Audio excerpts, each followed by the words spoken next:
Welcome to In This Body, a podcast where we dive deep into the potent power of embodiment. I'm your host, Ailey Jolie, a psychotherapist deeply passionate about living life fully from the wisdom within your very own body.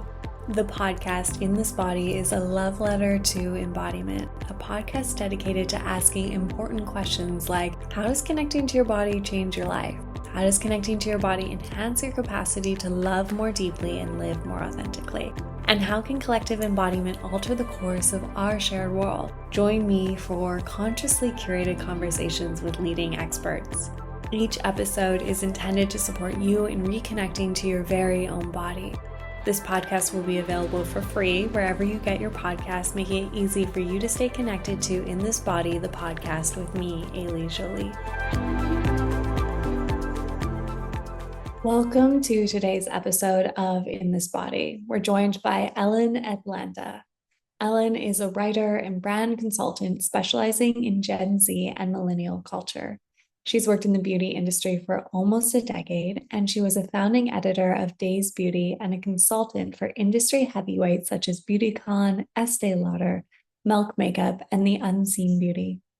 Ellen departed from the beauty industry in 2019 to support the development of social media platforms that reimagine what social media could be for women and marginalized genders. Ellen is the author of Pixel Flesh, which was awarded a nonfiction award by the Royal Society of Literature. I personally became quasi-infatuated with Ellen after reading Pixel Flesh because it so beautifully articulates the dilemma of disconnection I witnessed so many of my femme clients struggle with as a psychotherapist. Ellen does an incredible job of describing the complexity of the relationship femme individuals have with the image of their body and how that measures up to the images put forward of a desirable body online. She does all of this while also provoking the reader to consider how commodification and objectification strip women of their authenticity due to being disconnected from their very own bodies. As a woman who left the modeling industry and spent years recovering from various forms of eating disorders, and as a psychotherapist who has the privilege of supporting other women navigate the complexities of systems of oppression that press upon their bodies, I could not be more excited for you to hear pieces of the insight and wisdom Ellen has placed within her book, Pixel Flesh. I highly recommend picking it up. I promise you that it will make you question and reconsider the choices you are and are not making with your very own body, but also the choices you're making in every facet of your life. Ellen, I'm thrilled to have you with us today. Welcome to In This Body, the podcast with me, Ailey Jolie.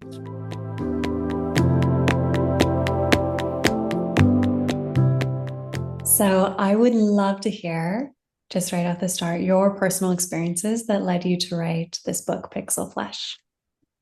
Yeah, I mean, it feels like such a huge question. I always feel like I answer it differently, but I was born in 1995, which is the same year that the World Wide Web was born. I was born at the same year as the internet. Um, and as a result of that, I kind of grew up in this uncharted territory. I felt like I feel reflecting back on it that I was kind of raised in this social experiment of like, what happens if we give these young girls access to all of these platforms and all of these images and yeah, this new landscape. And I blogged my entire teenage years. I grew up with every platform as it came out. And I didn't think too critically about any of it at the time. And I kind of fell into the beauty industry because I was blogging and because I was doing my nails a different design every day before school when I was a teenager. And that led to kind of me being found and discovered online and being offered a job in beauty that would never been my, intentioned career path. And it kind of felt like, the early days of me working in beauty, my job was very much around community and connection. It was around beauty as a vehicle to bring women and girls together. We weren't trying to attach kind of feminist messaging to what we were doing around beauty. It was more beauty as a vehicle. We can bring women into a space, into a salon space, for example, and use that to talk about, business or feminism or kind of these really important topics, and we can have touch and connection. And some girls would come into the salons and it would be the first time someone had held their hand in months. And salons for me became these kind of almost like religious spaces of girlhood and becoming. And my career developed. Became a beauty editor, I became a beauty consultant, I worked with brands, I worked with products, I worked in journalism. I kind of worked in every angle of the beauty industry, doing like big campaigns for some of the biggest brands. And I ended up in a tech company where initially we were selling it was beauty services. So we created a platform where you could book beauty treatments via images. So if you really loved my nails, you could just book my nails with the person who did them instead of taking what we had all the time in the salons, which was people coming with pictures and we're like, that's not real, or you can't actually have that, or we can't do that. And it just creates friction. So it started off again, nails, braids, party makeup, that kind of thing. And then almost overnight, it felt like the industry just shifted in the 2010s. And almost overnight, it had moved from what felt more fun and expressive and experimental into injectables, fillers, Botox, and then all of a sudden marketing that to girls in their 20s. And a lot of the messaging around that was kind of shrouded in this empowerment language around how empowering it was for you to do these things. And I kind of freaked out. It wasn't what I'd signed up for. The company I was working for at the time went from pictures of nails to pictures of lips, noses, chins, cheeks, foreheads. And it was like, oh, all of a sudden you can buy a face. You can buy trending features and you can put them on your face. And, Kylie Jenner at the time was kind of at her peak and the lips were kind of, going viral online. And as a result of my job, I'd, been directly responsible for giving girls free treatments. And obviously they were then, instead of picking to get nails done, they were picking to go and get filler for the first time. And I just couldn't reconcile that. I really struggled with. Could you say more? Sorry to be interrupted. Could you say more about what you were struggling to reconcile? Yeah, it was, I'd been in this industry where so much of my work had felt like it was around, like I said, beauty is a vehicle. Beauty wasn't the empowering thing in itself. Beauty wasn't feminist in and of itself. What was feminist and what felt empowering was bringing women together and allowing them to express themselves in whatever way they wanted to. And I was very content with that. What then started to shift was this, this empowerment language around getting injectables done. And I was marketing that. That was my job. It was to shroud these things in this language of empowerment and feminism. And that didn't make any sense to me. We were breeding this culture of homogeneity, this culture of you have to fix yourself in order to be pretty. You have to spend hundreds, if not thousands of pounds in order to be beautiful. And that must start as soon as you enter womanhood. As soon as you kind of become 18, girls were starting to want to get these things done. It all of a sudden became, to be beautiful, you have to have these lips, you have to have this nose, you have to have these very high raised cheekbones, you have to have this perfect jawline. I started to learn things about, my friends went from being obsessed with their lips to then being obsessed with their chins. And if I told anyone around me at the time that my friends were all obsessed with their chins, they would have thought I was insane. Like, what are you talking about? But no, as I started to learn, oh, your chin has to be at this specific angle to your nose, and all these, crazy facts, quote unquote, that I wish I didn't know, because I think once they get into your head, it's really hard to get them out.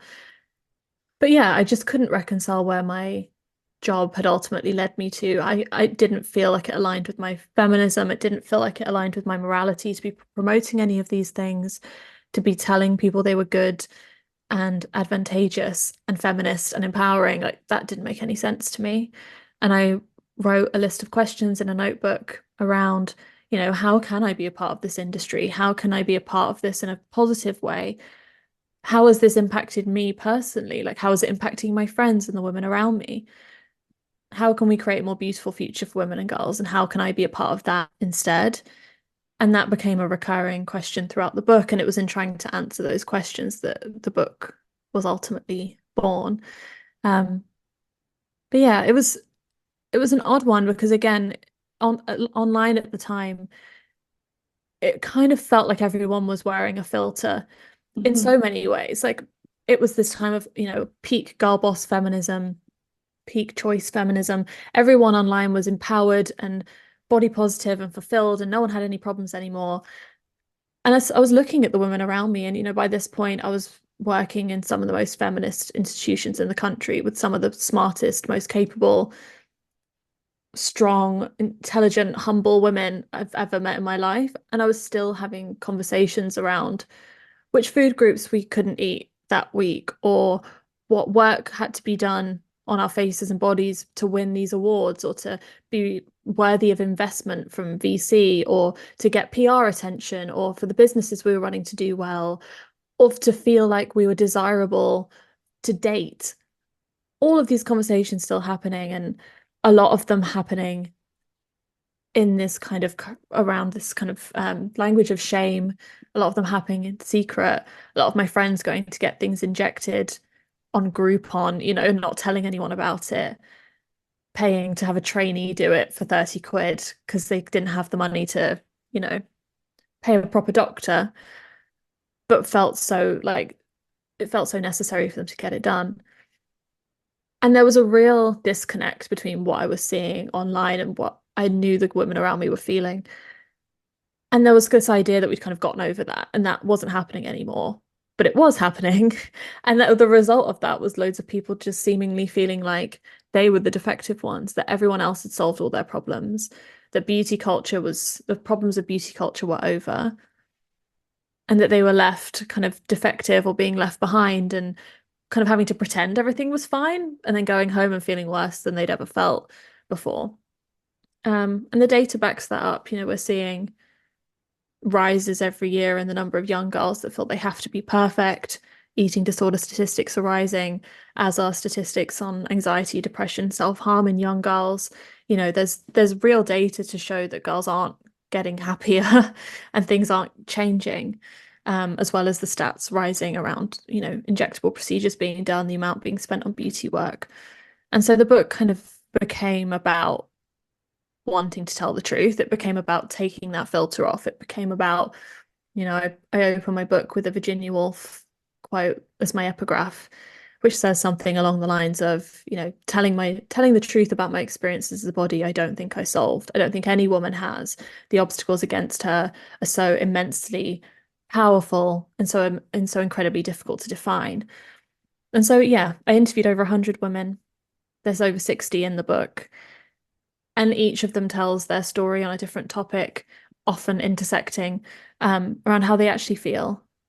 And I didn't censor any of it. I didn't, dampen down what they were saying or take the edge off. I opened the book with confessions, which was never meant to be part of the book, but it felt so necessary because people were just giving me their heart and soul. And once you create that safe space to talk about these things from a place of empathy and understanding, I was just finding like the walls came down and the floodgates opened. That is exactly why I think when I read your book, I became so infatuated because it felt like a literary representative of what, as a psychotherapist, I have access when I just ask that sometimes very simple question. Can you tell me about the relationship you have with your body? Or can you tell me the story of your body? And then it's just like the floodgates open and it's everything that is there. And oftentimes, what I've noticed most significantly more and more lately is there's even this lack of awareness around the disconnection. And one thing that I kind of place responsibility on that being is that a lot of beauty culture and how it's presented now is presented through a guise of being feminist. Yeah. And one of the things that I really loved about your book is that you just kind of called that out. Yeah. And I would love to hear more from you in your words around how beauty culture isn't feminist. Yeah. It kind of comes down to this, there's a scene in the book about my friends start getting work done and I'm having really complex feelings about it at the time. I hate that she felt she had to do that. I felt really resentful. I also felt jealous. I was like, having all of these conflicting feelings. And that was a face that I loved more than most others in the world. And I was like, you felt you had to change that. And then what does that mean for me? Like, are you gonna now not age and I am? Like, we're not gonna, you imagine you and your friends sat as two old ladies on a rocking chair, but like, are you gonna look completely different to me at that point? And it just threw up a lot of feelings, and the analysis around that, and that's in the book, is around, these, just because you're a woman who makes a choice doesn't mean that choice is inherently feminist. We have to look at the context in which that choice is being made, and it's really difficult because a lot of the discourse means it feels like it's taking away agency from women, or it feels like it's telling women that none of the decisions they make are their own decisions. And it's really hard to hold those two things in our heads at the same time, this idea that women can have agency and ability and authority, and they can make choices for themselves and be individual. But there's also these huge systems and structures that have been in place for centuries that stand to profit huge amounts from you feeling unworthy and insecure and like you need to change yourself. Like, to exist as a woman, to exist as a human woman is to be defective by default. It's to be ugly. Like, you hit puberty and you all of a sudden you get body hair, you get belly rolls, you get bloating, you get menstruation. All of these things are things we've been taught are inherent in ugliness. They're things that we need to be fixed or hidden or, removed in order for us to be even respected, let alone beautiful. And so it's really hard then to look at these choices as feminist choices. They can be choices that maybe make you feel better for a bit, that make you feel a bit more confident. But ultimately, and again, the data shows this, they don't make you feel more confident than someone who never wanted it in the first place, that hasn't been as affected by this culture. And I think for me, it was about understanding. The book is partly about understanding those structures and those systems that have been in place for so long, knowing that it's not a you problem, but that we do have some responsibility in the choices that we make. Because my belief, really, and above all, and the conclusion of the book, is that we need to start working together. And unfortunately, the more of us that give into these things and the more of us make these choices to pay this money and to get this work done, the more pressure there is on all of us to uphold that standard too. And I think, it's so complex and nebulous because it feeds into all sorts of types of privilege. That choice, to resist is so much easier for certain types of people, so much harder for, trans women, more marginalized genders, marginalized women, because those choices are so inherent to sometimes to safety, to access of opportunity, to being treated like a human being. But I think that pure fact alone means that those of us with privilege have far more responsibility to try and resist as much as possible. And I say that with so much empathy, for how, difficult that is. I find it difficult, and it feels so silly to say. It's really hard sometimes to go outside with no makeup on. It's really hard to not want to get lip filler. Like, that sounds silly, but it's true. And so much of the book is about acknowledging that and saying you're not silly.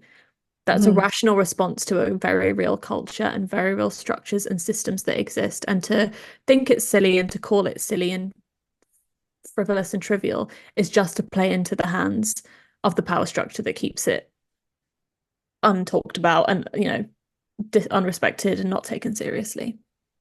One of the things that I deeply adored about the book was that it did feel so compassionate and not shame driven.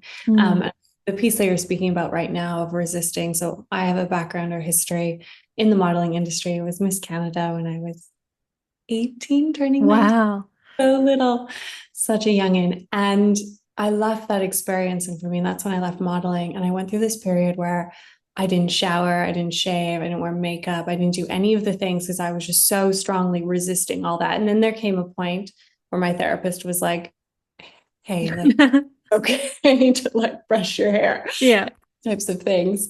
And to engage as I wanted. But I do also acknowledge that during that 5-year period where I didn't engage and I didn't want to really at all, there'd be moments where I did a little bit. I had that Eurocentric body and beauty privilege that I could just not engage and stay relatively in a position of privilege of being able to access spaces and people, because then I was just like kind of the cute girl who didn't take care of her hair, whereas I wasn't being targeted or completely invisible. And I love that you bring that forward, and that feels present in the book of how do people who are positioned in this hierarchy that's created by patriarchy work for not only their liberation, but the liberation of who's coming next and who's Yeah. standing with them.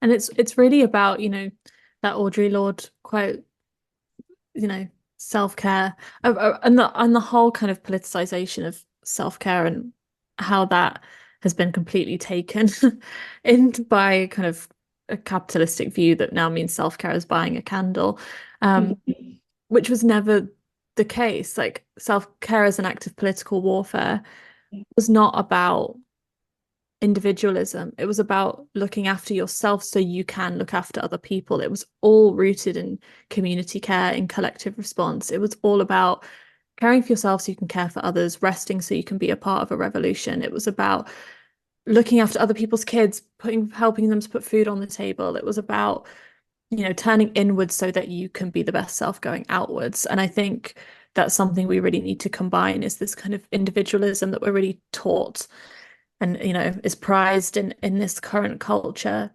using that for good, kind of using that lens that we have that's so forensic and critical that we're able to take to our features and ourselves, and using that to look in the mirror and be critical about the choices that we're making, and the systems that are making those choices seem advantageous, and thinking about how we might be able to do one less thing or do something in aid of the wider collective. And that might feel really uncomfortable and it might feel difficult, but that's kind of the point. We kind of need to sit in the discomfort. We need to face the ugly things about ourselves, and about the world that we live in, and we need to confront that together.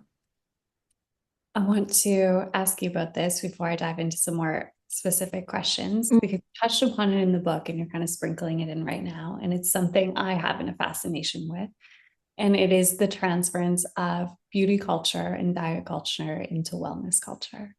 And I would love to hear you speak on it, because you do in the book. You give me like little nuggets and I'm like waiting for more, because it's something that so many of my clients, that is what I'm working against. It's like they won't acknowledge the beauty standards and the diet standards and the Eurocentric standards of beauty, because it's now wrapped in wellness.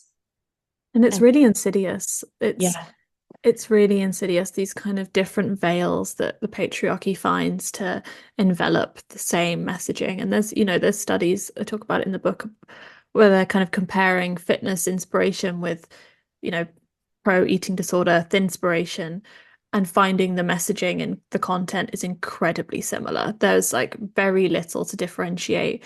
You still have these messages around, it's always you that needs to be fixed. It's you that's at fault. It's you kind of in this constant state of self-improvement, and optimization. I talk about this in the book about makeover culture, that makeover is always present tense. It's never ending. This idea of makeover is this idea of constant change. You're never going to be happy, and it doesn't want you to be happy. This culture wants you to constantly feel like there is something else to pick at. And the shrouding of it in the wellness space is, again, really interesting for multiple reasons. Like we see the medicalization of a lot of these kind of bodily hang-ups, to have labia that are longer, or to have, a certain type of jawline, or to, all of these things medicalized, certain type of tummy after pregnancy are kind of medicalized as things that need to be fixed about you, as opposed to just natural bodily deviations that, I'm not even going to go far as saying should be celebrated, but should be accepted as, types of body variation. There's also so much linking, beauty as a virtue akin to truth and goodness, and cleanliness also has the same thing. So when we have to talk about clean eating, which again is a term that often people really struggle to actually define what that means and looks like, there's kind of this sense of, and feeds into class discussion as well. Like what happens if you're not eating clean, or if you don't have clean beauty, or you're not the clean girl look? Does that mean like this kind of abject, dirty, unclean, unkempt alternative. And I hear that a lot from women I speak to, is this idea that if I don't start getting this work done, if I don't get Botox or if I don't get filler, am I the one who doesn't care about things or doesn't care about myself or has let myself go? Or, this idea of if I don't care about that, does it show that I don't care about other things going on in my life, that I don't care about my career, or I don't care about, how I'm being seen? And then what comes with that is often a level of disrespect, or you're seen to have a lack of self-respect. It's just really interesting how all these things combine. And I write a lot about beauty in class, how I believe beauty is the next class frontier, how we're going to have a population of people who can afford not to age, who can afford to buy the privileges that come from beauty, and a population who can't afford to keep up, and what happens to them. And so yeah, the mixing in with wellness culture, I think, is quite scary. And I see a lot of people using various diet cultures, various workout routines, or eating plans as a way to mask what is inherently very harmful behavior. And it transfers into skincare as well. I see a lot of, I talk about this in the book, and I think it's an emerging phenomena, but the amount of young girls who either develop obsessions with skincare around the same time as they have eating disorder behavior, or they kind of transfer from one to the other. So we see eating disorder behaviors kind of transferring into an obsession with skincare, and it's taking that kind of the routine, the self-optimization, the competitiveness, the scheduling, this kind of intense pressure and focus on self, and focusing that instead of on food and diet, on supplements, on various products to apply, not going outside at certain times of the day, waiting a certain number of minutes between each product before applying them, becomes again incredibly obsessive. So the two things are very much converging, and the fact that it's shrouded in wellness, and we have a lot of doctors very happy to promote and sell these things online, which is again scary. Or people getting kind of some of these qualifications you can get online kind of meaningless. And the issue we have with these platforms is that anyone can claim to be anything and sell anything and give all manner of advice that comes from not necessarily a very healthy place in order to sell a plan, or it's quite scary. That chapter that was specifically focused on skincare and skincare routines for me was the most eye-opening, because for me it was just so clearly, as a mental health clinician, I was like, oh, this is someone who's struggling with OCD. Yeah. Obsessively, compulsively concerned about their face. This is just so evident in their behavioral patterns, but because of the language of what it's written in the system of like the cleanliness and needing to be good, I'm like, this is where it becomes so insidious. Yeah. Actually pull these things apart and start to reclaim the relationship that you have with your body, which is actually requires felt sense, which is against the commodification. And I know you interviewed, as you said, 100 different women, 60 of them made it into the book.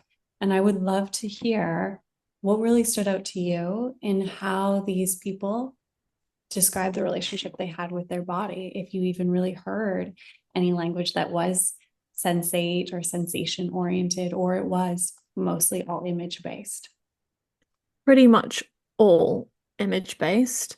A lot of the kind of emotive side came around how they were being made to feel as a result of that pressure. It didn't come from, and there's a study I quote in the book that stuck with me and seems to stick with a lot of the women who read it. But the study that was done around, embodiment, and they asked a group of women and a group of men to describe themselves in front of a mirror. And women tend to break themselves down into these pull apart components that are either like fine or horrendous.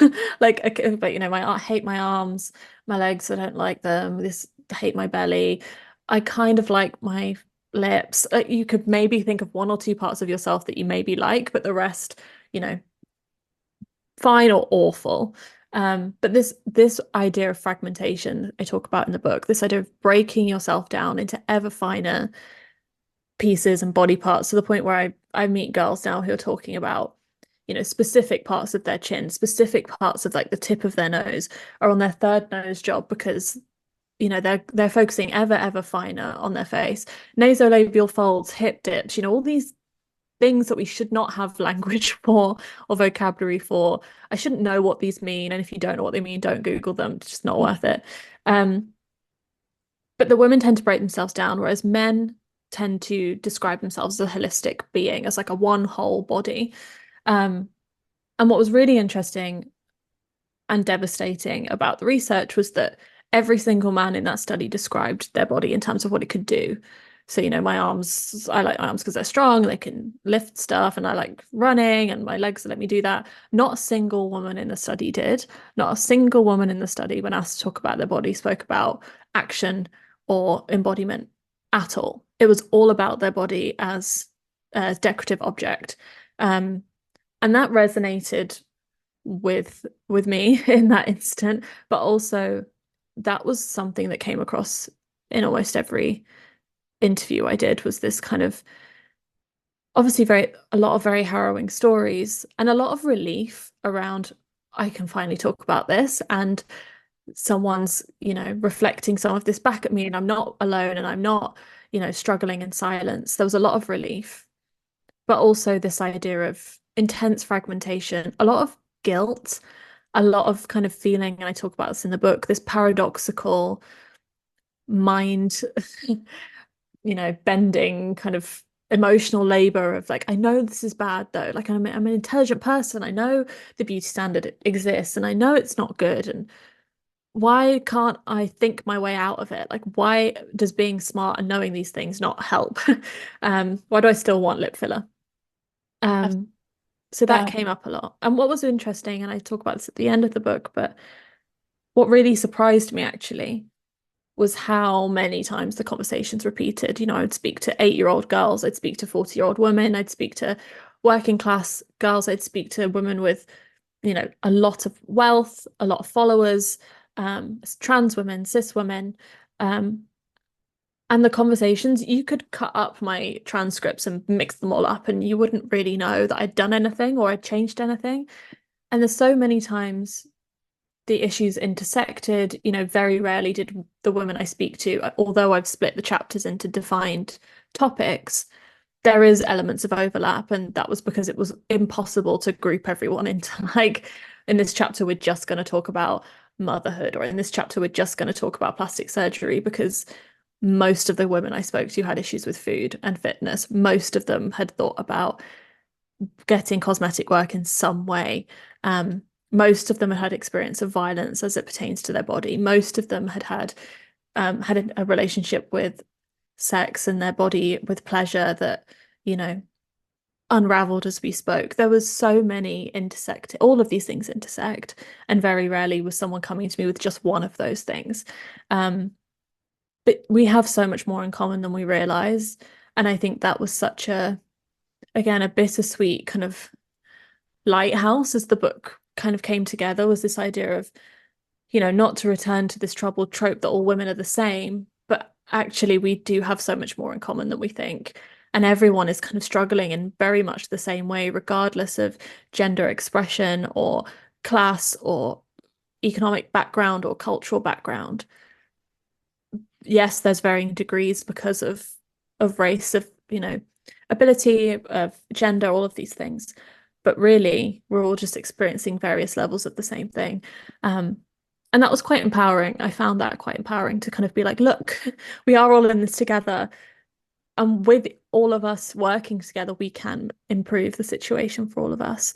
But yeah, so many things stood out to me. There's so many stories that will stick in my head that, I spoke to girls in primary school who said, I don't go outside after school anymore because I don't want people to have to see my real face any more than they already have to.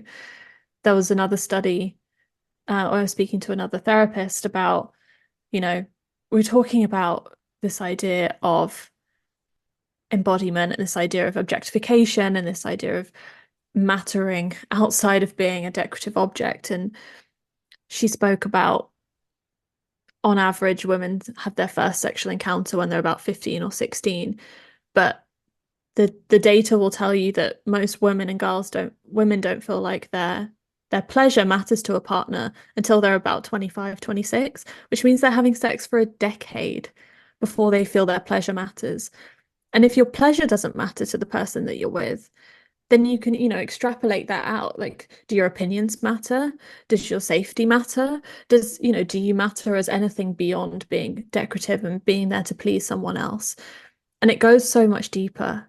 And so, yeah, there's so many things that stood out to me as I was researching. There's so many moments for me of revelation and of me learning, and I've kept them in. And there's moments where I'm like, I've been thinking about this completely wrong, and actually this expert made me think in this completely different way. And I try and hold your hand as you go through. But I think you yeah. do a really beautiful job of holding the hand. Mm. You made a comment of like the women knowing these like ideas. They know that the influence is there. They know Yeah. the image is there. And where I often find with clients and even in myself, like I knew all of this stuff was there. I knew my history of trauma was there. I knew that I had all this discomfort that led me want to escape my body. And for me, modeling was a way that I could do that. It was like, here's your free pass to go be as unwell as you want to be. Yeah. No one's going to say anything, and you don't have to feel this stuff inside. And this is oftentimes where I invite clients of like, okay, yes, you have the intellectual idea that this stuff is impacting you, but until you feel the stuff that originally is in here, that's in your body, all that unprocessed years of microaggressions, or let that be specific body-based violence or sexual violence, that's always going to be really alluring because this sacred vessel, your body, doesn't feel good to be in. And it's not your fault that it doesn't feel good to be in, but you are the only person that can go in and reorganize that relationship you have with your body so that stuff out there feels less desirable and it's less pulling. And that piece of the conversation, I feel like, is often missing. There's like this further expectation that if you just educate yourself, you're somehow going to be immune, or you understand it, or you look through the research and it's like, actually, there's a reason why those are so seductive. Yeah. But to have that conversation, we all need to also start acknowledging the rates of sexualized violence, the rate of street harassment, intergenerational trauma, like all of these larger, more uncomfortable conversations to have about what the heck is actually happening to a femme body when it just walks down the street from point A to point B. Exactly. And that was something I was really keen to get across in the book, is that most of the time your response to beauty culture is completely rational. It's not, you're not having an irrational response. The women and girls in this book are not silly or stupid. They're not making frivolous decisions purely out of vanity. A lot of the time it's because of power dynamics, it's because of safety, it's because of, one girl in the book, who's a young Black girl, talks about beauty as a path to freedom. That's how she describes it. She was like, for me, it's a negotiation of power. It's about using what I have to create freedom for myself, and whether that's work opportunities, whether that's safety to exist and walk around in the world. And one thing I learned from Claire Barnett, who's the former executive director of UN Women UK, she was talking about the difference between freedom from and freedom to. And that was a really interesting point in the conversation for me, was like, yes, we get the freedom to express ourselves, or to feel more comfortable, or to, mask some of that pain. We get the freedom to, beauty culture allows us freedom to do all these things. In the same way, digital culture allows us freedom to have our own platform and to post what we like and to, say what we want. But none of those things allow us freedom from these very oppressive structures. They don't allow us freedom from trauma. They don't get us freedom from racism or sexism or violence. And so it's about analyzing both of those things, and not just using this kind of empowerment language to be like focusing just on that freedom too, because it becomes a bit meaningless without freedom from. Freedom from is the bigger conversation that often we avoid because it feels difficult, and it's the more confronting side to face.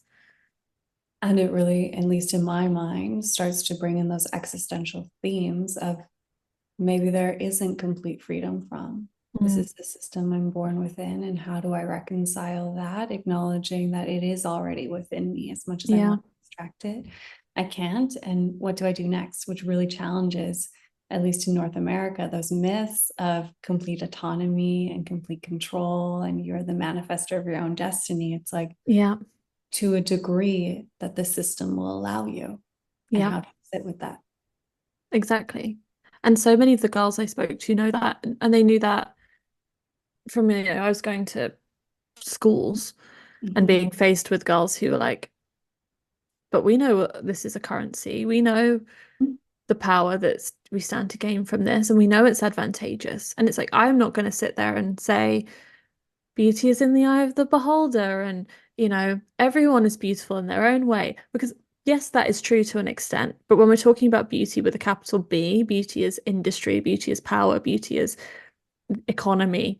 um there's a very clear message that's given to them over and over and over again, and for me to sit there and just say, you know well, just think your way out of it.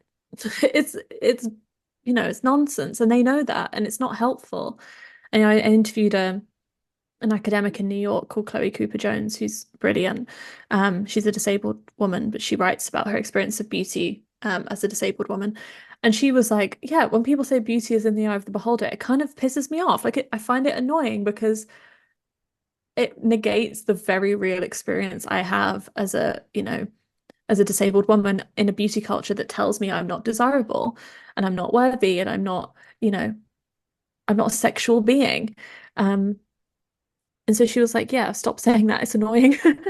It's like saying I don't see color, or like I don't see race. And it's like, Yeah. but to say that negates the experience. It washes over the very real discrimination that people face as a result of a homogenous beauty ideal. Mhm. I loved that you frame beauty as power. That has oftentimes been quite a sticking point for me in Mm, intellectual conversations I've had. And I think it definitely for me comes from, being so young and having yeah. so much power and not knowing what to do with it. And for whatever reason, my 19-year-old self just decided this is not the power I want. Mm, And, and then I spent so much time in academia trying to reclaim the power that was just so easily handed to me as a young child. And yeah. still to this day, sit with those places of like, did I make the right choice? Even though I absolutely adore my life. And Mm, I love that I stayed to my values as much as I could when I figured out how I was participating in the system at 19 years mm. old. But it's still a little voice inside my head. And that to me speaks to how deep this is, and that maybe you can't totally remove yourself from it, even if you are intentionally trying to every single day.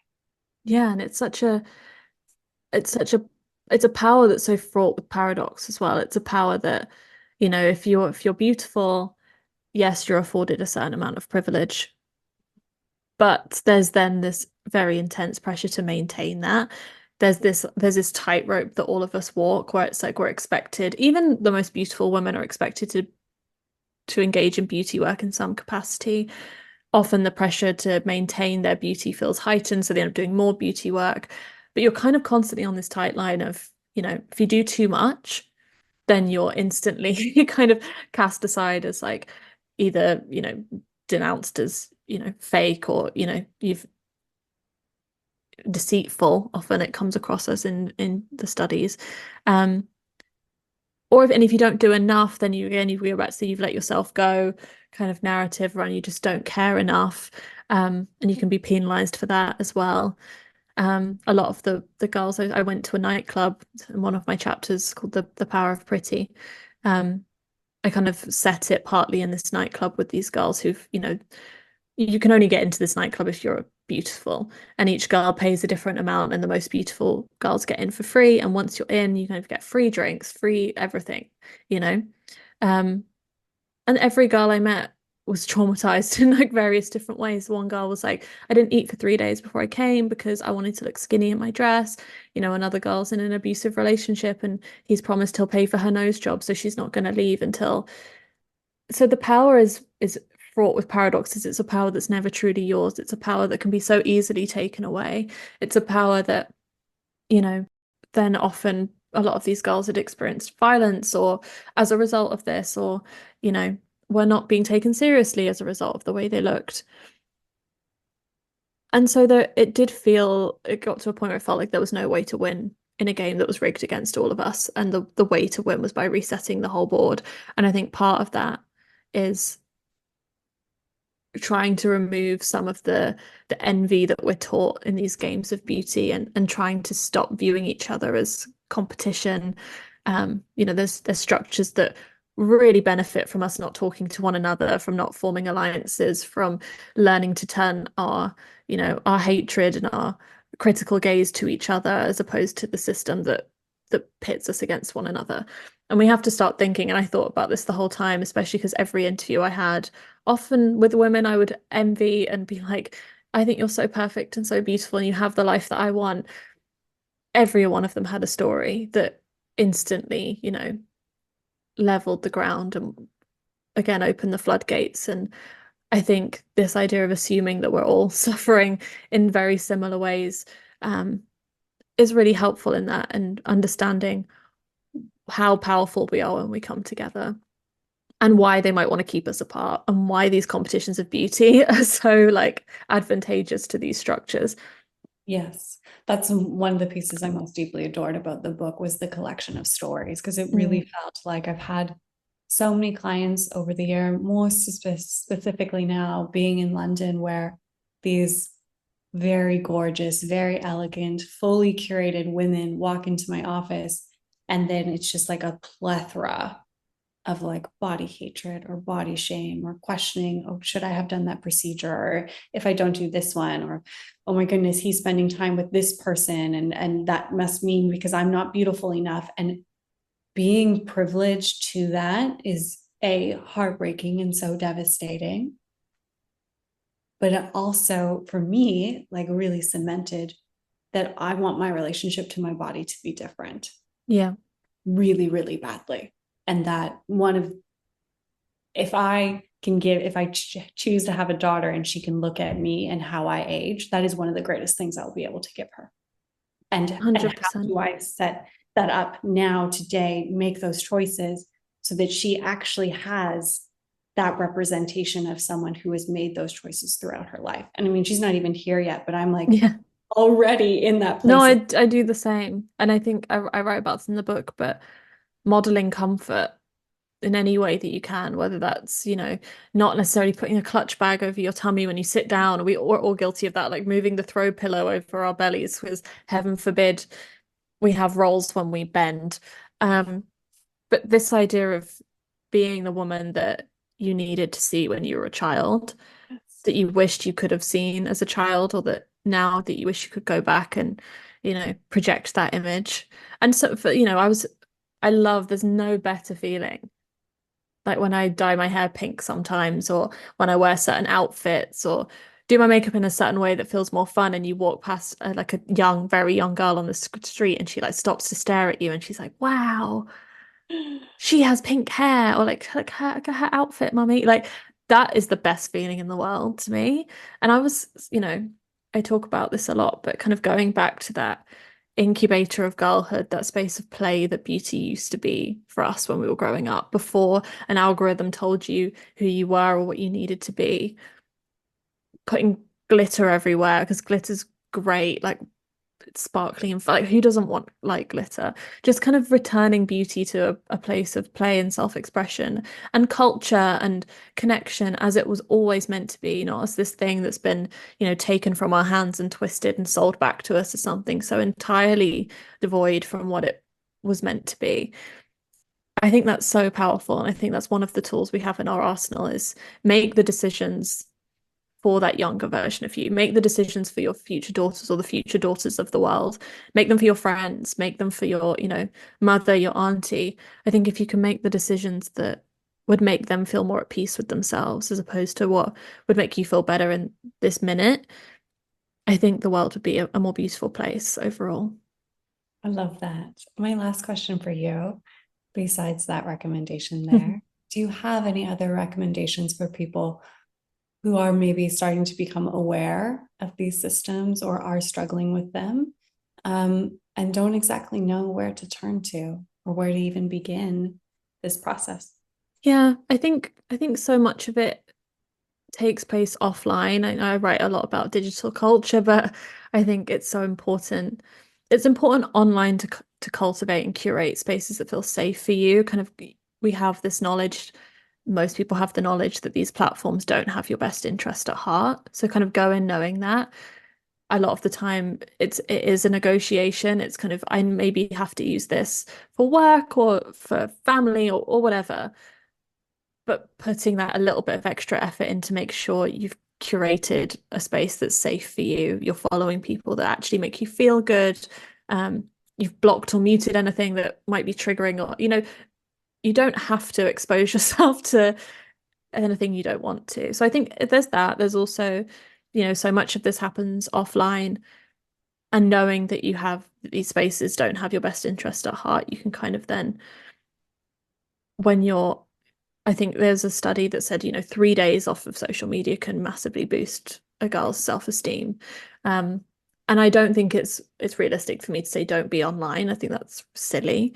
But knowing when to take breaks, re-immersing yourself in reality. There's an eating disorder therapist I spoke to who says, when you're on the bus, make sure or on the tube, or when you're out at the park, look at the women, look at the people around you, look at their bodies, compare yourself to them, kind of note how they might look different or similar to you, as opposed to constantly looking at this perfected, homogenous stream of, algorithmically ordained people. Look at reality. I mean, I love going, go to a public swimming bath. I do Zumba at my local leisure centre because there's women there who are up. We had a 95-year-old turn 95 last week. We had a birthday party for her. And I still come out of those dance classes like sweating, and everyone's doing what they can, but I get to be surrounded by all different types of women of all different ages. There's a pregnant woman there. There's, 95-year-olds, there's 18-year-olds, and there's women in their 50s who can twerk more than I've ever been able to in my life. And they're so fit and they're so healthy and they all look completely different. Not this kind of one homogenous image of health and wellness that again we're shown over and over again. So, I think seek out women's bodies existing as they've always existed, whether that's in, not going to the really expensive Pilates class, but going to your local leisure centre, or whether it's going to, a Lido, or kind of going wild swimming, or whether it's, going to a life drawing class, kind of seeking out reality. A lot of the book initially stemmed from this summer I spent with my friends that in my head looks like a Renaissance painting.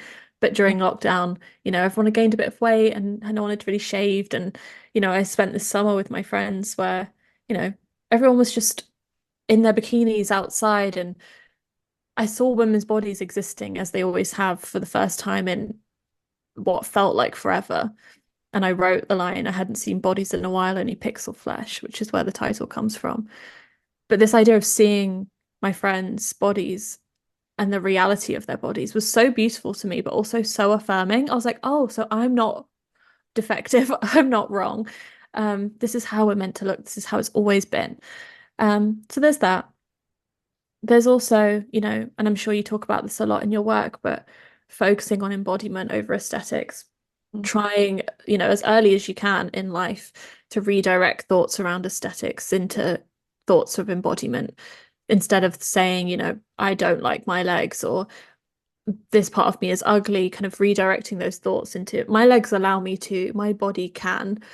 There's a psychologist called Dr. Renee Engel who wrote a book called Beauty Sick, and she describes the data from that study as the happiest data she's ever seen in the lab. It's not just, short-term protective, as in right there in that moment people feel better, but it provides a long-term shield against kind of other forces coming at you.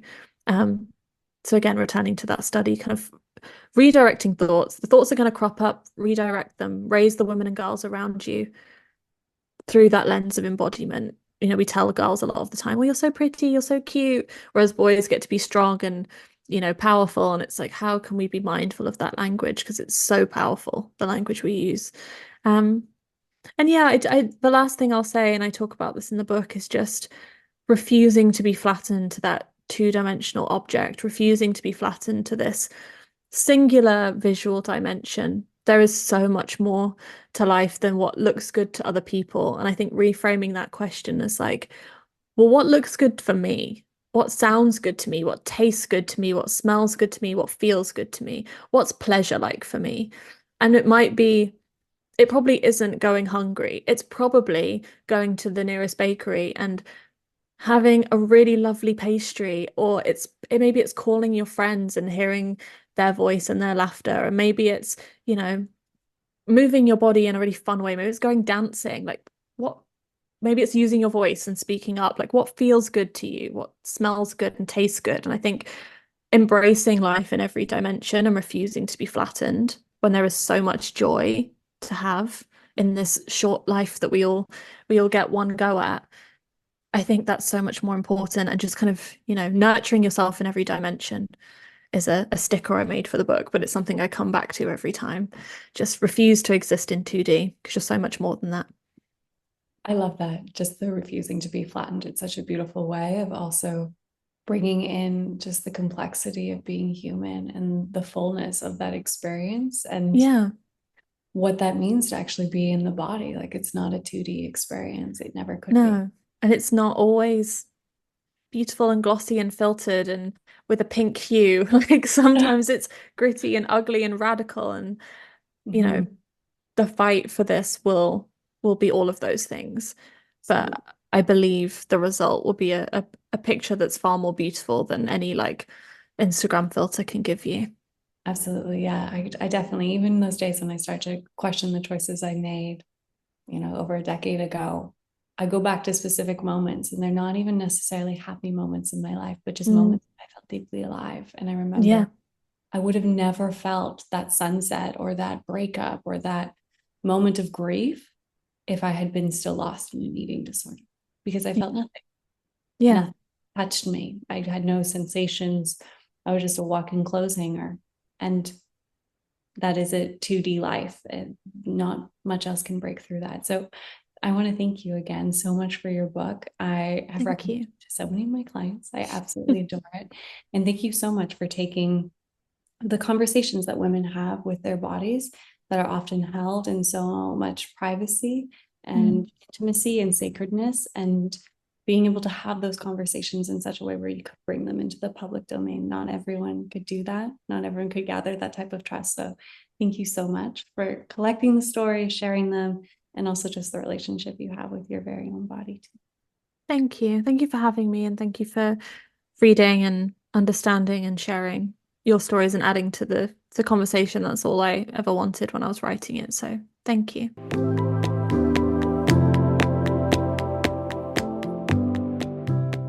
If you found value in this episode, it would mean so much to me for you to share the podcast with friends, a loved one, or on your social platforms.